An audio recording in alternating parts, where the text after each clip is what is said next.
प्यारे मित्रों, सादर नमस्कार। मैं आचार्य पंडित दिनेश शर्मा आज आपके सामने श्री राम चरितमानस के छठे दृश्य में आपके सामने लाया हूँ भगवान श्री राम के विवाह की बात।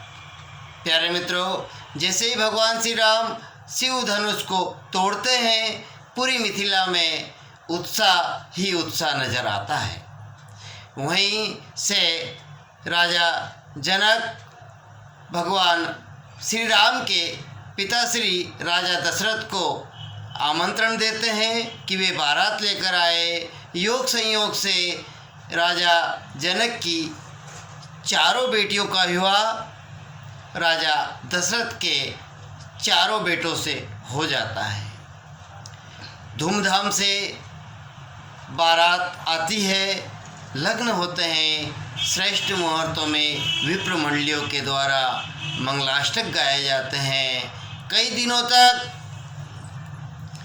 अयोध्या के लोग मिथिला में ठहरते हैं, बाराती के रूप में मिथिला में घूमते फिरते हैं, आनंद लेते हैं और फिर वहाँ से अर्थात मिथिला से राम अपने भाइयों सहित विदा होते हैं। प्यारे मित्रों, जब विदा होते हैं ना, तो राजा जनक राजा दशरथ से कहते हैं, मेरी यह फूल सी बेटी है, आपकी ही अब बेटी है, आप अब इसकी चिंता करना। वहाँ से राजा जनक अपनी चारों बेटियों को विदा करते हैं और इधर दशरथ महल में भी जो है खुशी ही खुशी उमड़ जाती है, उत्साह होता है। पूरी अयोध्या नगरी प्रकाश से जगमगा जाती है।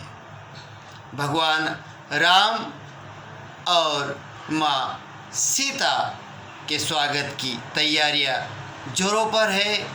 सभी जन स्वागत के लिए आतुर है। जैसे ही राम उनके भाइयों के साथ अपनी अपनी पत्नियों को लेकर आते हैं, सभी पूर्ववासी उनका स्वागत करते हैं। बंधुओं, यह स्वागत बहुत दिनों तक चलता रहता है। अयोध्या में उत्साह ही उत्साह रहता है। अब क्या होता है प्यारे मित्रों, अब क्या होता है? अब यह होता है कि यहाँ पर भगवान श्री राम की एक अलग यात्रा प्रारंभ होने जा रही है।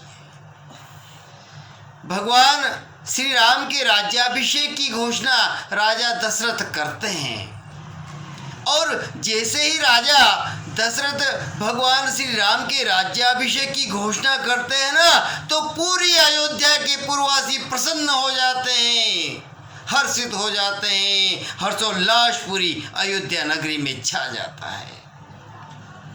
लेकिन विधाता को कुछ और ही मंजूर था, प्रकृति को कुछ और ही मंजूर था, प्रारब्ध को कुछ और ही मंजूर था। प्रारब्ध ने तो पहले से ही रच रखा था ना कि राम को राजा नहीं वनवासी बनाना है। और जब राम वनवासी बनेंगे ना, तो ही वे नीचे की पंक्ति तक के लोगों को राम राज्य की कल्पना दे सकेंगे। प्यारे बंधुओं, यहीं से भगवान राम परिवार में आदर्श प्रस्तुत करते हैं और यह राम की सर्वोच्च महानता का प्रसंग है। भगवान राम सोचते हैं, जैसे ही उन्हें पता होता है ना कि मुझे जो है राजा घोषित कर दिया गया है, सुबह मेरा राज्याभिषेक होगा, तो भगवान श्री राम के मन में यह विचार आता है, यह कल्पना आती है कि जो ज्येष्ठ पुत्र है उसी को राजपद क्यों, छोटे को क्यों नहीं? क्या जरूरी है कि बड़े पुत्र को ही राज्य का उत्तराधिकारी बनाया जाना चाहिए? ये प्रश्न उनके मन में उमड़ता ही है और कुछ समय के पश्चात उन्हें खबर लगती है कि मंथुरा ने की ऐसी चाल चली है कि माँ कैकेयी ने राजा दशरथ को दिए हुए पूर्व में वचन, जो 2 वचन दिए थे, उनको मांग लिए हैं। परंतु आप अच्छे से जानते हैं कि वे 2 वचन उन्होंने जो मांगे थे वो सुरक्षित रखे थे। और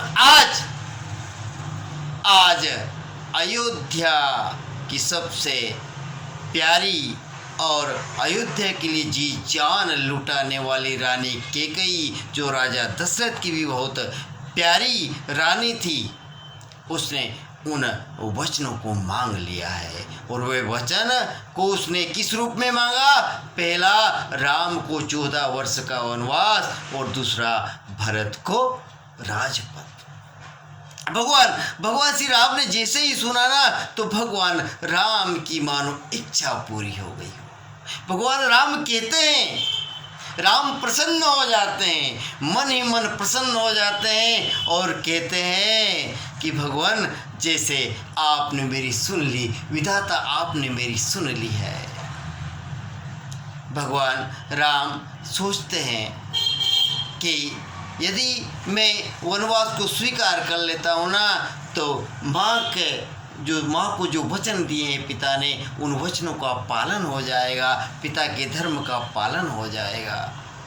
और एक बात यह भी तो आती है ना कि राजा का बड़ा भाई कहलाऊंगा। राजा से बड़ा पद है ना किसका? राजा के भाई का। तो मैं कहलाऊंगा, मैं राम, अयोध्या के राजा भरत का बड़ा भाई हूँ, और मुझे वन में सौभाग्य मिलेगा संतों का।